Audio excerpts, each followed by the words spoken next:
Alhamdulillahirabbil alamin wa bihi nasta'inu ala umuri dunya waddin wassalatu wassalamu ala asyrafil anbiya wal mursalin habibina wa syafi'ina wa maulana Muhammadin wa ala alihi wa sahbihi ajma'in wa man tabi'ahum ila yaumiddin. La haula wa la quwwata illa billahil aliyyil azim. Rabbi shrah li sadri wa yassir li amri wahlul 'uqdatam min lisani yafqahu qawli. Rabbana zidna ilman nafi'an mubaraka warzuqna fahma waj'alna minasy shalihin waj'alna minasy syakirin waj'alna minasy sabirin waj'alna minal mukhlisin. Al-haqqu min rabbika fala takunanna minal mumtarin. Hadratul mukarramin, para alim, para ulama di Bontang yang kami hormati, para jamaah sholat subuh Masjid Darussalam yang saya muliakan.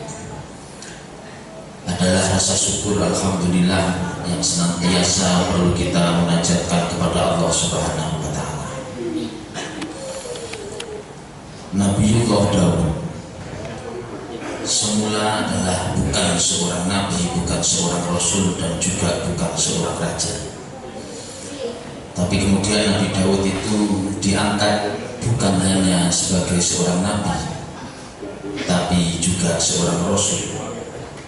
Bukan hanya seorang rasul, tapi juga diberikan keturunan yang keturunannya yaitu Nabi Sulaiman menjadi nabi, rasul, juga raja. Salah satu hal yang senantiasa dilakukan oleh Nabi Daud adalah bersyukur alhamdulillah. Sampai-sampai Nabi Daud pernah bertanya kepada Allah, ya Allah, saya ini kalau mendapatkan nikmat saya mengucapkan alhamdulillah, benar. Tetapi bagaimana ya Allah cara mensyukuri saya bisa mengucapkan alhamdulillah? Maksudnya tidak semua orang itu kemudian lisannya ini, hatinya dan pikirannya ini merasa bersyukur dan mampu mengucapkan alhamdulillah. Nikmat yang diberikan oleh Allah kepada kita ini kadang-kadang kita tidak semua orang mampu mengucapkan alhamdulillah. Ini kemudian dalam kitab pembukaan Qurratul Uyun diceritakan bagaimana Nabi Daud kemudian diberikan nikmat yang begitu besar. Termasuk kita hari ini dikersakno, ditakdirkan oleh Allah Subhanahu wa ta'ala bisa ibadah sholat subuh berjamaah di awal bulan Ramadan adalah sebuah nikmat yang tidak bisa diukur dengan apapun. Nabi Muhammad SAW sudah 2 bulan sebelumnya itu minta wabalighna Ramadan,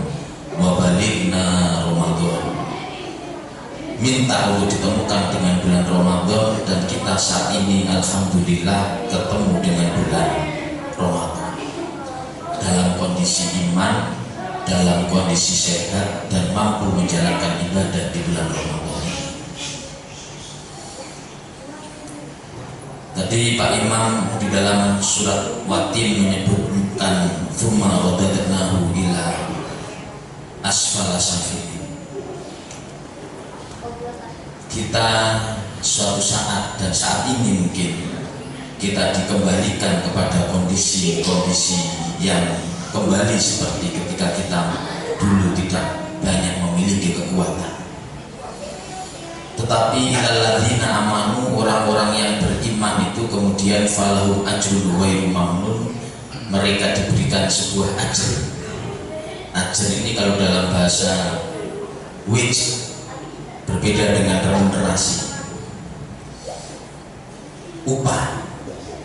Nah, orang-orang di usia seperti saya yang di atas sudah 50 tahun, maka sudah tidak seperti dulu kalau kemudian mampu melakukan banyak hal.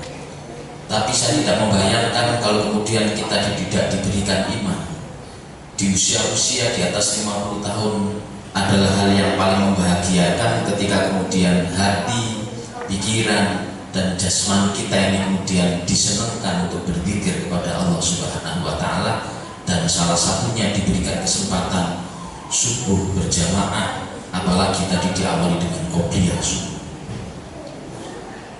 Qobliyah subuh itu pernah kami teliti karena kami S2 dan S3 kami adalah psikologi yang kami padukan dengan ilmu-ilmu di dalam Al-Quran.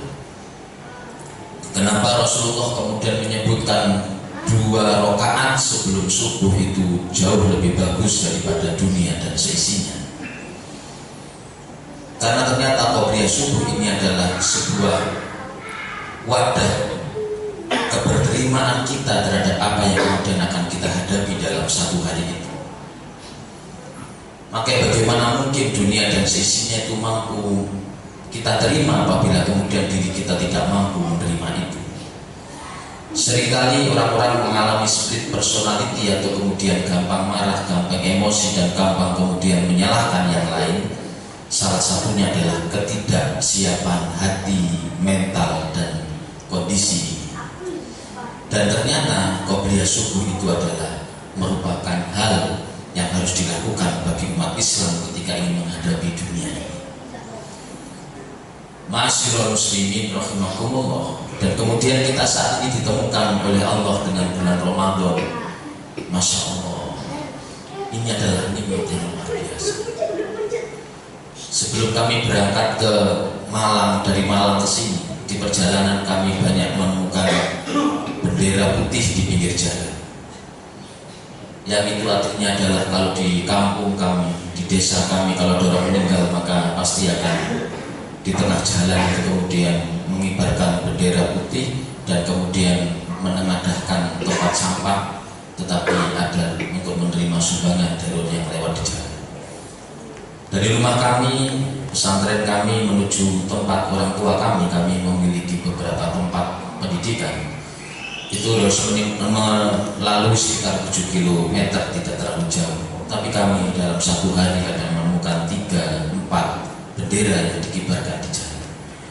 Padahal sudah mendekati bulan Ramadan.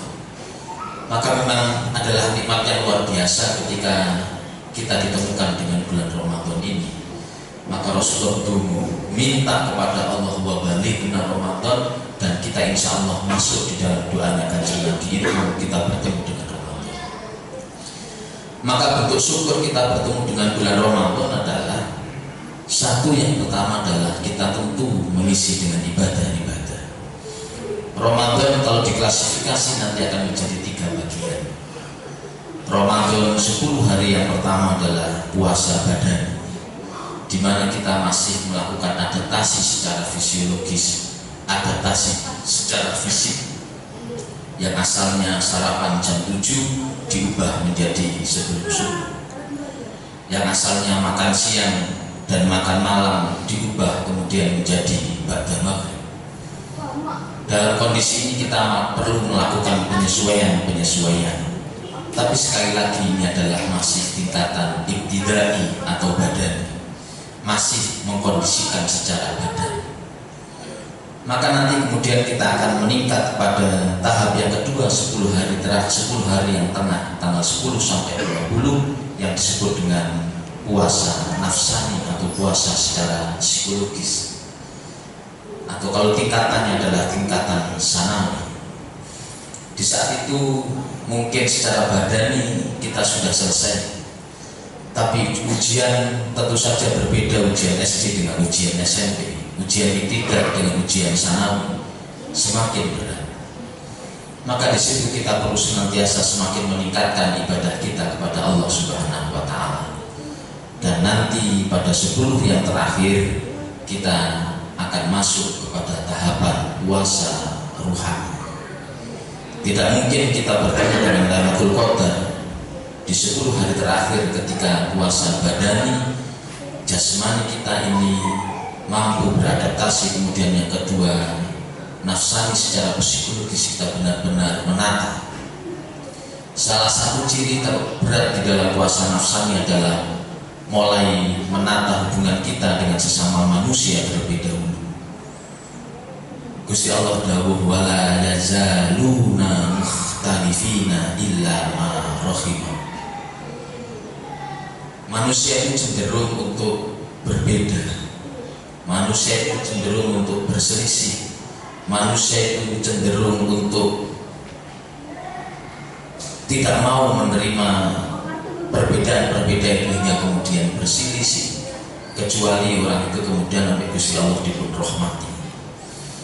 Maka dalam hadis qudsi salah satu rahmat adalah kita rukun. Rukun yang pertama, di ring pertama adalah dengan istri dan anak, keluarga yang ada di rumah. Ini rukun yang harus kita ciptakan terlebih dahulu. Dan di dalam puasa ini kita akan dilatih oleh Allah Subhanahu wa Ta'ala untuk kemudian menjaga dan meningkatkan itu. Kanjeng Nabi dawuh khairukum li ahli. Sebaik-baik kita adalah ukurannya apabila kita kemudian baik kita kepada keluarga kita. Maka yang terakhir di puasa rohani nanti, kalau kita sudah baik, maka nanti kita akan diminta untuk zakat fitrah. Kalau malam misalnya kita witirnya 11 rakaat, tarawihnya ikut Sayyidina Umar 40 rakaat misalnya, dan baca Quran kita sehari khatam 1 kali, tetapi kemudian di akhir bulan Ramadan kita kemudian enggan untuk melakukan zakat, maka oleh Allah Subhanahu wa Ta'ala pahalanya masih tidak diberikan terlebih dahulu. Karena kita boleh jadi dan harus baik kepada Allah, ibadah kita harus bagus kepada Allah, tetapi ketika kita belum baik dengan sesama, maka sejatinya kita benar-benar masih berupa pohon yang belum berbuah. Dan buah dari ibadah kita, buah dari kebaikan kita, buah daripada kekhusyuan berzikir dan ibadah kita adalah apakah kita baik dengan sekeliling kita. Bahkan ada sebuah hadis yang oleh anak-anak kami dianggap sebagai sebuah peluang untuk tidak ibadah adalah idkhal surur fi qalbil mu'min khairun min sittina ibadah. Memasukkan bahagia kepada orang muslim, kepada orang mukmin jauh lebih bagus dari ibadah 60 tahun. Maka anak-anak kami, murid-murid kami mengatakan, kalau begitu saya nggak perlu ibadah, yang penting saya berbaik kepada orang lain. Bukan begitu, nak saya jawab. Artinya kalau kamu beribadah 60 tahun, katakan malamnya ibadah, siangnya puasa, dan kamu isi dengan baca Quran, tapi kamu dengan ibumu, dengan orang tuamu, dengan istrimu, dengan tetanggamu belum baik, maka sejatinya ibadahmu belum masuk ke dalam hatimu, ibadahmu belum masuk kepada pikiran, ibadahmu belum benar-benar berbuah. Kamu bagaikan pohon jeruk yang begitu rimbun dan bagus, tapi tak kunjung berbuah memberikan manfaat kepada sekeliling kita. Dan inilah kemudian kenapa kita kemudian di akhir kebaikan kita diminta untuk melakukan zakat. Yang terakhir, mumpung Ramadan, sebenarnya tidak hanya di Ramadan kita perbanyak membaca Al-Quran, bukan hanya di masjid, tetapi juga di rumah kita. Nabi dawuh nawwiru buyutakum bi qiraatil Quran. Sinari rumahmu dengan membaca Al-Quran, dan rumah yang tidak dibacakan Al-Quran seperti kuburan, kata Rasulullah. Maka menyinari diri kita, menyinari rumah kita, menyinari keluarga kita adalah dengan membaca Al-Quran. Maka kita dorong dan kita ajarkan, kita beri contoh kepada keluarga kita. Mumpung di Ramadan ini adalah momen-momen dan waktu yang barokah, yang dimudahkan oleh Allah untuk melakukan kebaikan. Kita ajak anak-anak kita, keluarga kita di masjid, hingga kemudian di rumah, entah itu hanya 1 lembar, entah itu hanya 2 lembar, tapi kita rutinkan untuk kemudian membaca Al-Quran, dan kita lihat, kita rasakan 1 tahun yang ke depan apa perbedaan setelah kita lakukan.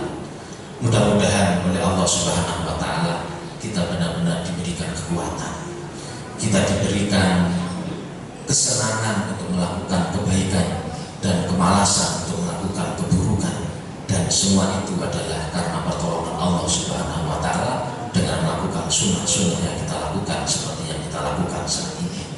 Dan apabila kita dipundhut, dipanggil oleh Allah Subhanahu wa taala dalam kondisi husnul khotimah, dan anak-anak yang kita tinggalkan adalah anak yang sholih waladin sholihin.